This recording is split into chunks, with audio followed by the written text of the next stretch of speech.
Приветствую. Да, я здесь для того, чтобы представить Рэя, нашего первого, вообще нашего кино-спикера. Ray, let me introduce you first in Russian. И дальше я передам слово. Рэй, на самом деле, я не знаю, многие, может быть, слышали про него, но в мире это один из самых известных людей, которые вообще в ресерче есть, потому что он очень активен, он создал такую платформу emr.org, и там постоянно идут какие-то вебинары на самые разные темы, там просто такая огромная коллекция знаний. Потом он постоянно ездит, выступает, он очень активный член Совета ESOMAR и участвует в разных международных исследовательских проектах. То есть мы на самом деле очень рады, что он в принципе к нам присоединился и что он согласился. Мы больше года ждали этого доклада, потому что он, вообще, наверное, главный специалист по трендам маркет-ресерча. Понятно, что Россия, может быть, где-то чуть на эти тренды пока смотрит сзади. То, что происходит сейчас в Америке, в Великобритании, у нас обязательно будет происходить, просто это какой-то временной лаг тут есть. Но не знаю, я посмотрел этот доклад, очень многие вещи актуальны, очень многие вещи интересные. Я думаю, что вы тоже получите удовольствие. И потом будет Q&A-сессия, да, с вопросами и ответами. Я не знаю, у нас будет работать с переводом, у него были сложности, но если нет, я просто перевожу и ответы ваши и вопросы. Вот, в смысле, ваши вопросы и ответы. Так что, коллеги, начинаем. Ray, are you with us? Spasibo, I am here, thank you. Wonderful, wonderful. The floor is yours. Welcome.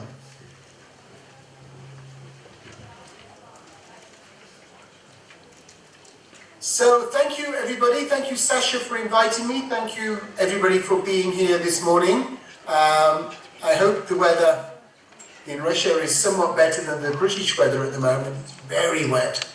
But I'm going to be talking about global trends in market research and insights. So first, the message in brief. There is going to be more research in the future.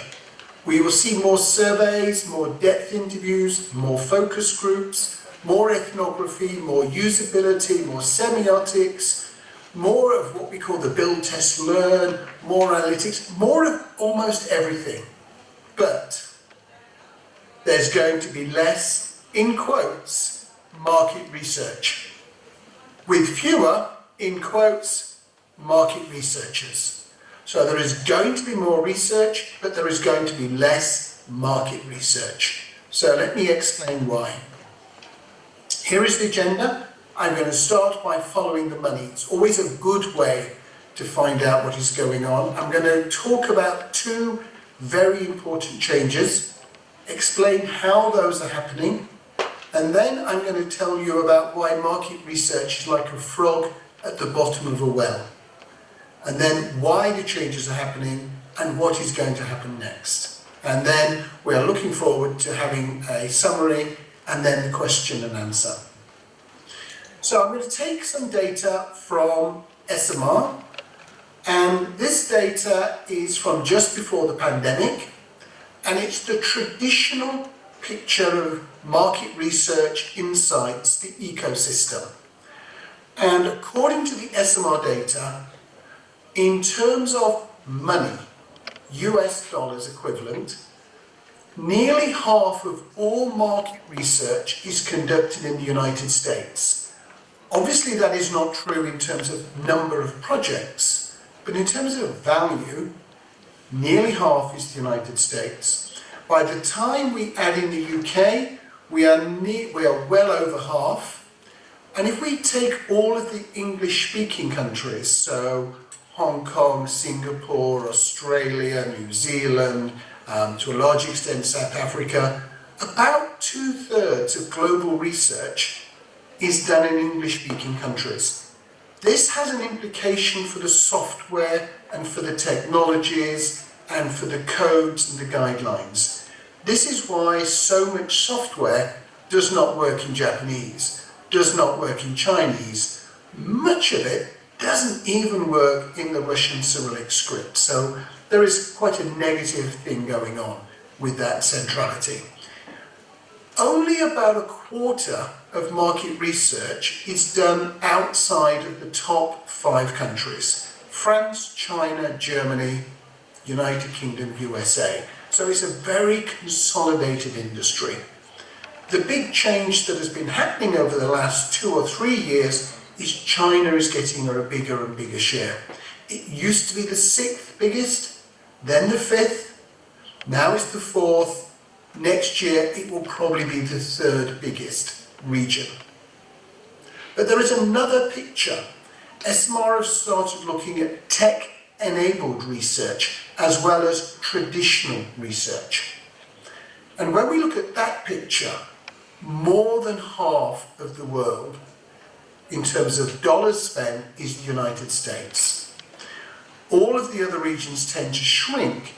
Now, the United States has better data about tech-enabled research. So we need to do more data collection, but quite clearly there is a shift in the power and the center of where the research is happening, even more to the US, as we shift over to technology-driven research.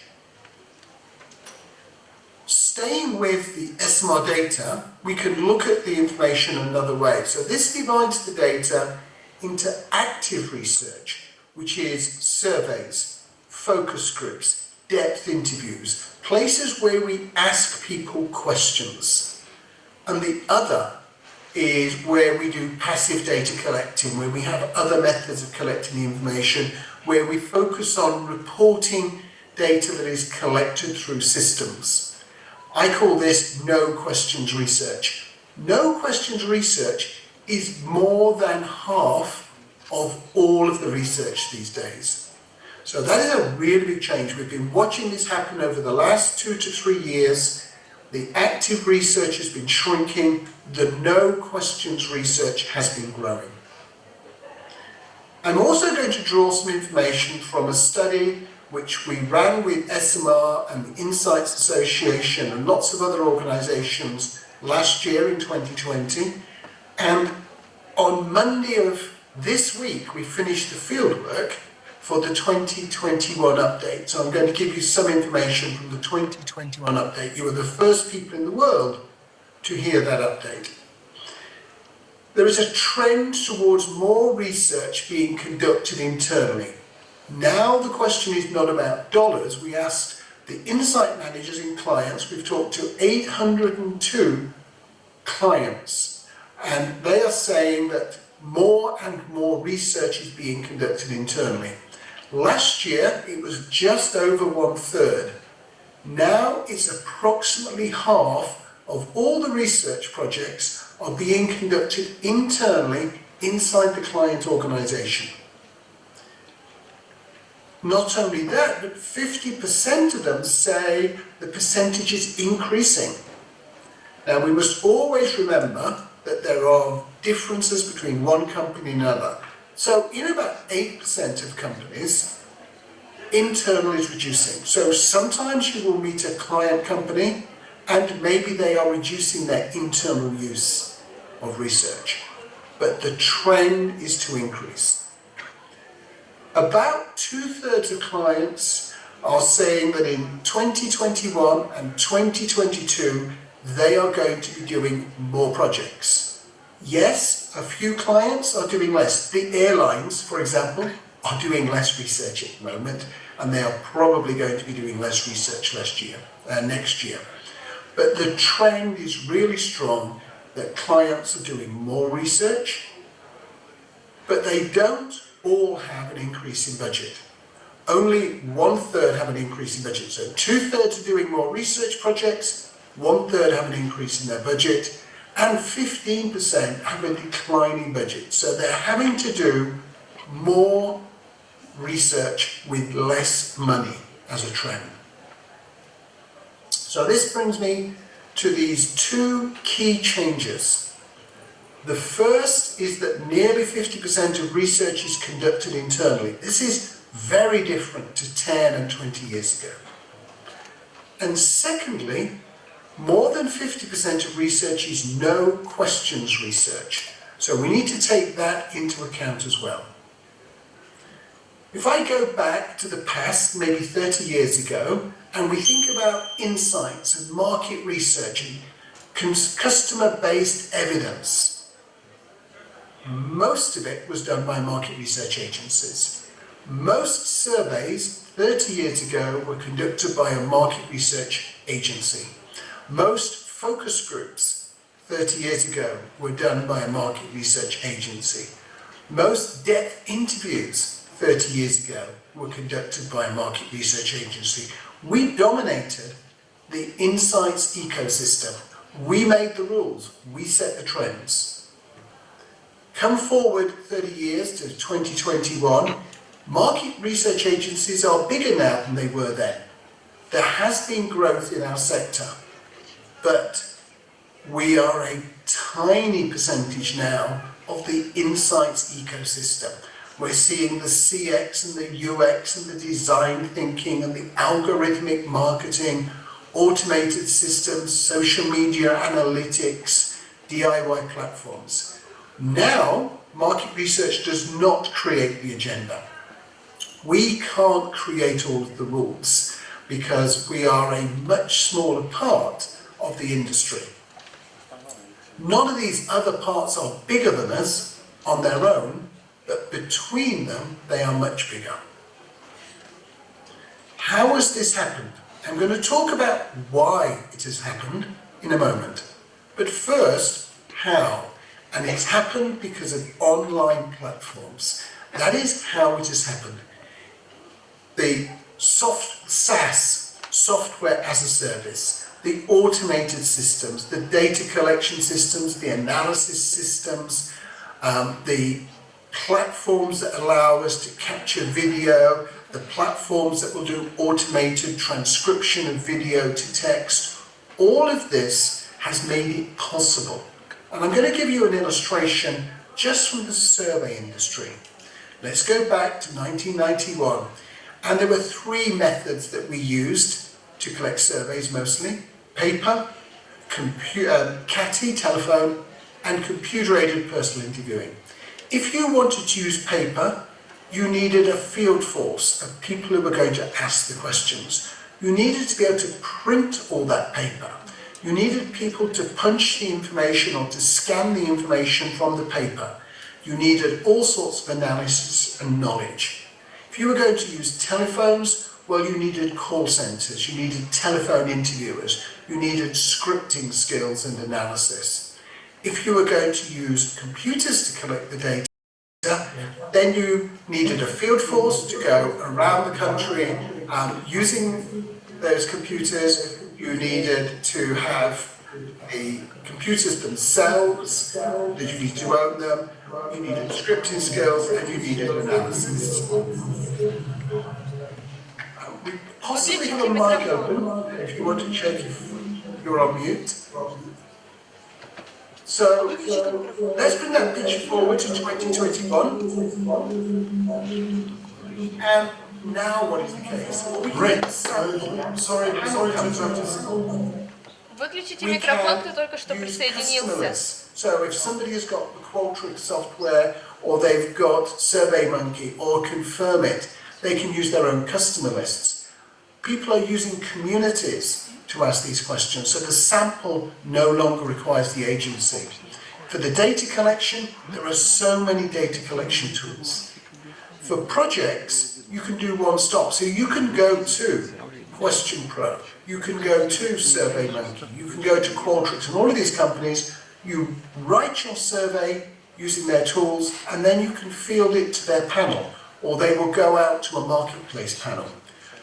Or you can go and buy a pre-prepared solution. So companies like Zapistore and the other companies have options like a Millward Brown link test. They have a concept test. You can buy a concept test without having any discussion about what the questions in the survey should be. You just say, here are my concepts. I upload them, they get tested, you get sent the report back. So it's a very different picture. It is now possible to do without the agencies. And what we're seeing in terms of the platforms is this growth in research technology. People are calling it ResTech. And I need to acknowledge the work here of Patrick Comer from Lucid in pulling all this information together. And this is almost entirely about technology. The companies in the top left are market research agencies. Everybody else on this page is really a platform, is a technology company. And that is the way the industry is changing and has changed. So we get this picture now from ESOMAR, which looks at it and says, we can think about the industry being divided into passive, no questions research, and active questions research. We can think about the established type of market research and the tech-enabled, which is a little bit bigger than the established. And of course, we still have a division between quant and qual, and with about 80% of the industry being quantitative and about 20% being qualitative. But I'm going to explain why market research behaves like the frog at the bottom of the well. So this is a Chinese story, and the frog lives at the bottom of a well. And it looks up and it can see light, and it thinks the light at the top of the well is the sun.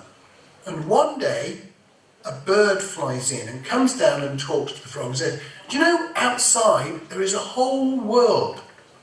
And the frog doesn't believe the bird and stays in the well. And that is where market research is. For example, the frog in the market research well thinks Qualtrics is overpriced. Qualtrics is going through an IPO. It's probably going to be valued at 15 billion US dollars. The whole traditional market research industry is about $43 billion. So the people in the research industry look at the Qualtrics price that SAP paid to buy it and the price they're thinking of selling it, and we say it must be overpriced. One small company in the research industry can't be worth that much money. The problem is that we're thinking about Qualtrics as being inside the research industry. And the research industry is the well. The world of insights is much, much bigger than the world of market research. And we need to change our vision so that we're looking beyond this well. I'm going to show you a nice example of how the world is changing by comparing Ipsos, one of the largest market research companies in the world, with Medallia, who are one of the largest CX companies, customer experience. Yes, they do some other things besides customer experience, but they're mostly about CX, and they are tech-enabled research. So if we take Ipsos first, their turnover is about $2.4 billion a year.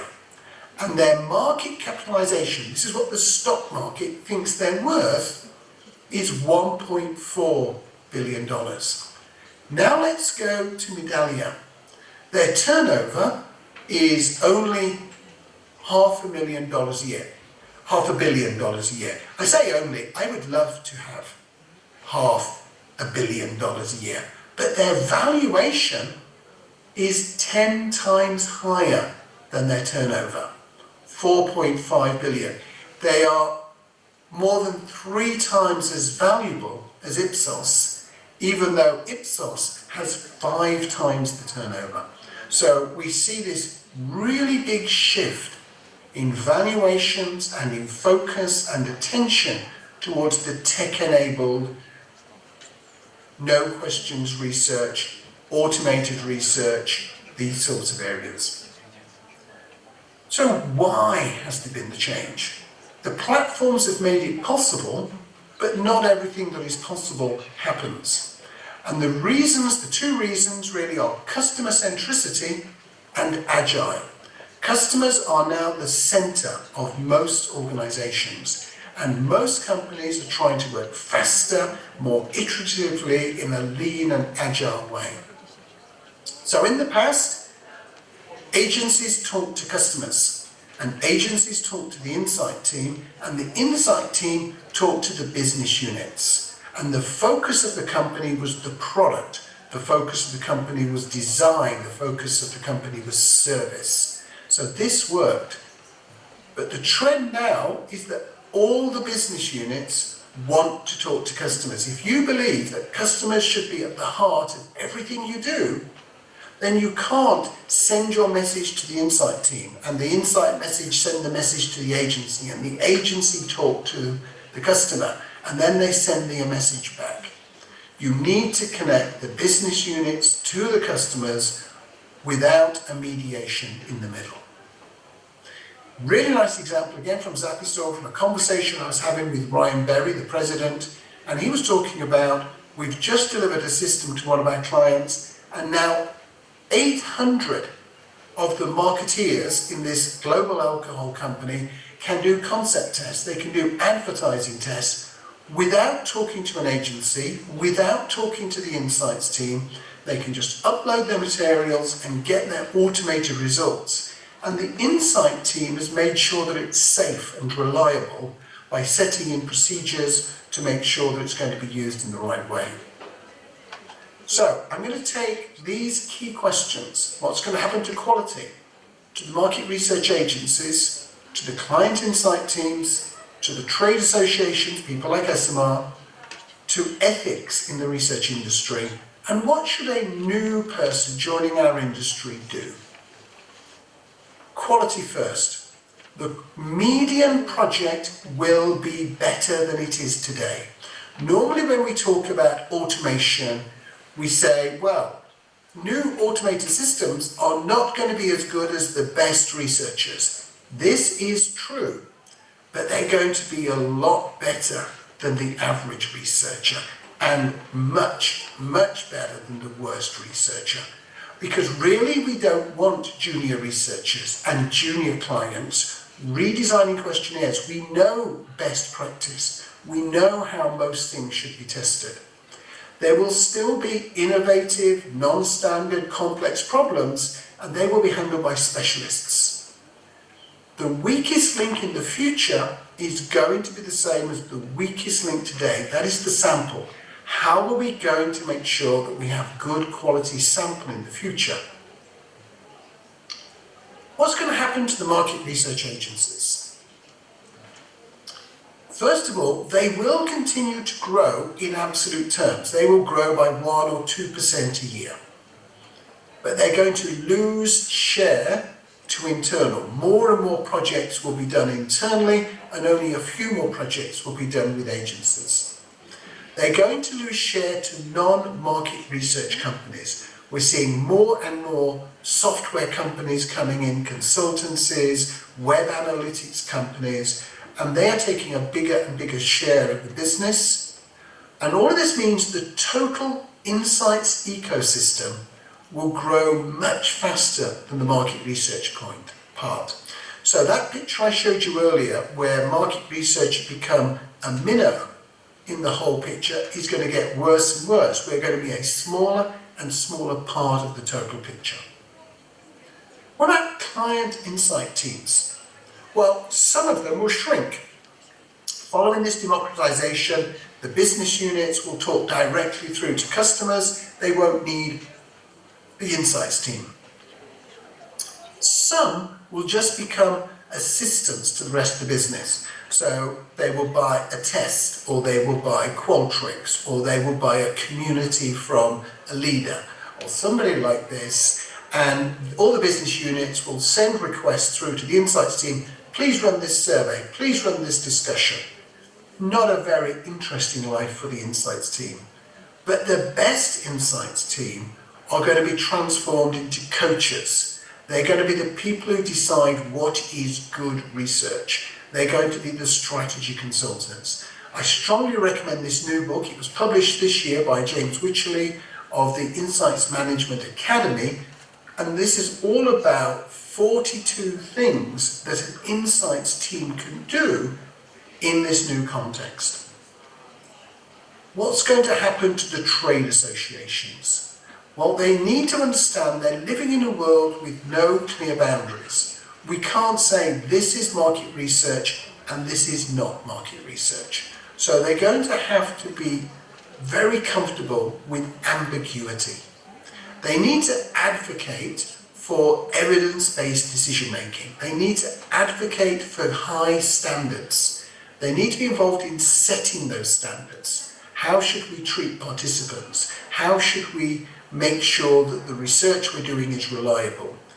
They need to be in charge of education. Education at the basic level and education at the advanced level for using these new tools.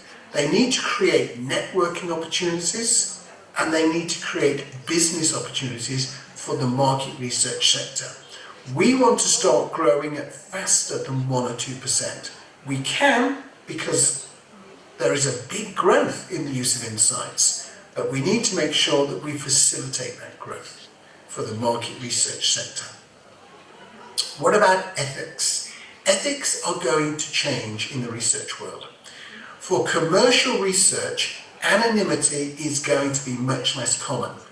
For the last 70 years, one of the most important principles of market research is that the participant is anonymous. But that does not work with an integrated data management system. The direction that all of the platforms are going in is that we really want to join up the data. We want to join the CRM, the experience data, the segmentation data, the usage and attitude data, all of the videos, the social media, so we get an integrated 360-degree picture. If you have that, you do not have anonymity. So informed consent is going to be the new driving rule. We're going to be finding out that we do have consent or we don't have consent, and that will determine what we do.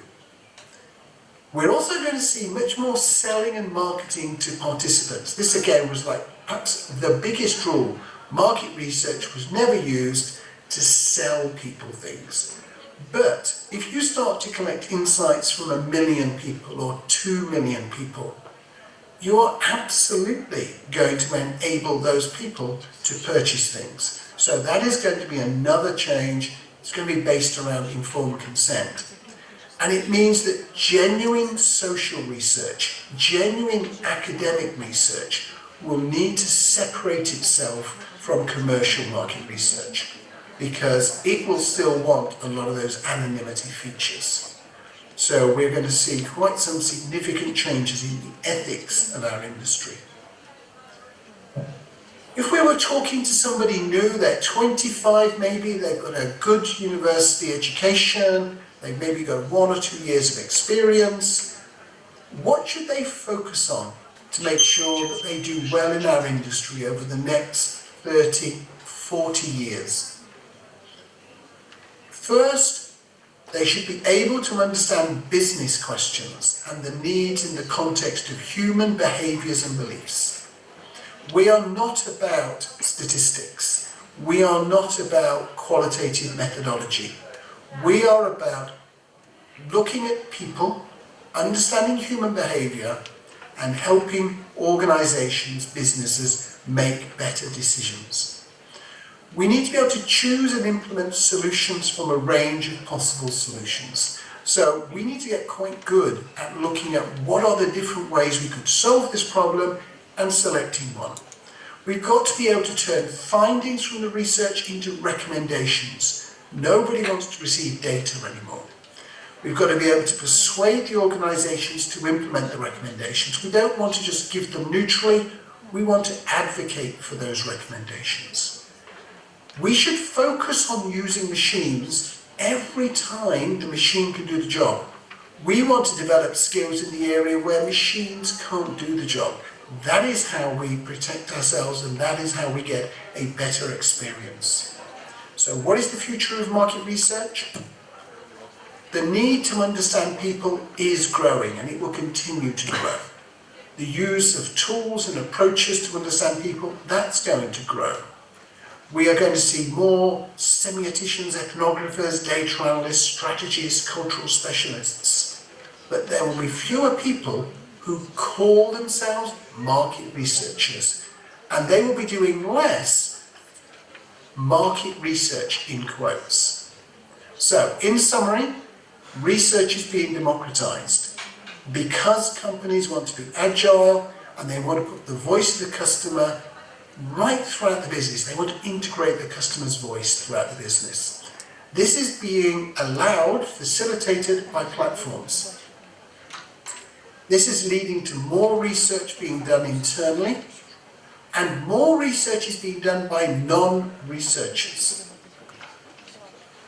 This is why more research is being done. It's only possible for more research to be done because it's become cheaper, it's become faster, we've got more people doing it, we're doing it internally. And the hard jobs will either be simplified or they'll become specialities. When we simplify them, we create a standardized, automated way of doing the sample standard tests, how to find the findings, how to chart the findings, and how to report them. If they're specialities, they're going to be the non-standard jobs, the rare events, the new thinking. For those of people who are interested in the philosophy of it, it's going to be where we use constructivist methods, where we create rather than find, and places where there is no known algorithm. That is where the specialities are going to be. So, thank you very much for your attention, and I look forward to questions. Thank you very much, Ray. Fantastic presentation, very inspiring.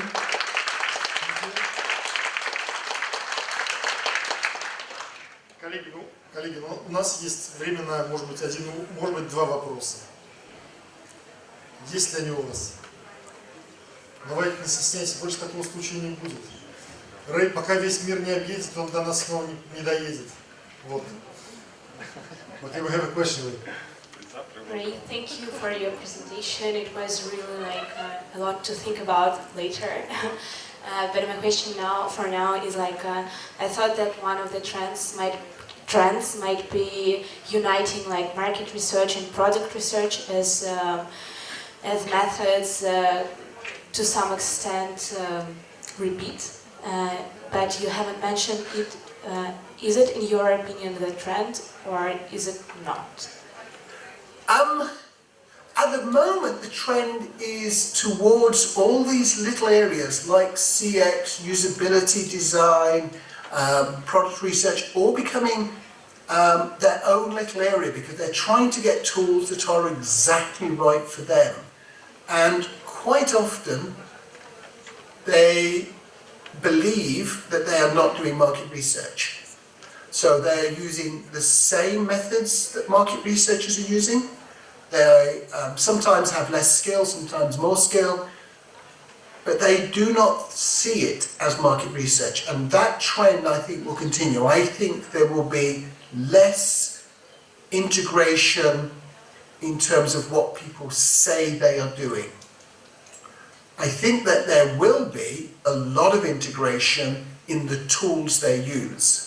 So I think everybody will be using Zoom. Everybody will be using the Vox Popnis and the Watch Me Thinks. I think everybody will be using the same software to collect interviews.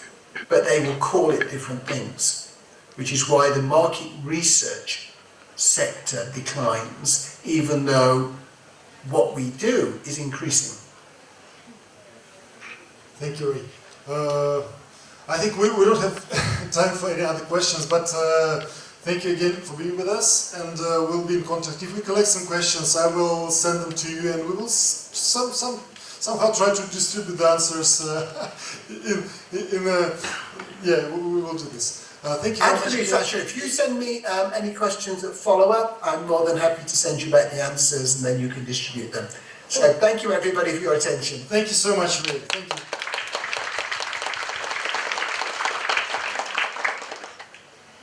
Ну что, мы продолжаем.